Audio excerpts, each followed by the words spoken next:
ஆலயத்தினுடைய கட்டடம் என்பது கல்லால் எழுப்பப்படுவது கிடையாது, இறைமக்களின் புகழ்ச்சியினால் எழுப்பப்படுவது. பாடல்கள் அர்த்தங்கள் என்ன, அந்த பாடல்களுடைய வரிகளுடைய வீச்சு என்ன, எதை குறித்து நம்ம இட்டுச் செல்கிறது? தாவீது அழகான ஒரு பாடல் குழுவை ஏற்படுத்தினார். அவர் முறைப்படி பாட அவர்களுக்கு முறையை வகுத்து கொடுத்தார். அதே போல ஆலயம் கட்டுவதற்கு முன்பாகவே ஒவ்வொரு நாளும் ஆலய முற்றத்திலே இருந்து பாடி புகழ்ந்து ஆண்டவரை தொழும்படியாக செய்தார். எவ்வளவு அழகான ஒரு தயாரிப்பு நிகழ்வுகள் பாருங்க, எவ்வளவு அழகான ஒரு தயாரிப்பு நிகழ்வுகள் பாருங்க.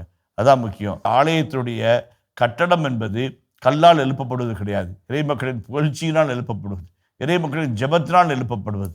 ஒவ்வொரு கல்லுக்குள்ளாகவும் ஒரு ஜெபம் இருக்க வேண்டும், ஒவ்வொரு கல்லுக்குள்ளாகவும் ஒரு துதி இருக்க வேண்டும், ஒவ்வொரு கல்லுக்குள்ளாகவும் ஒரு ஆராதனை இருக்க வேண்டும்.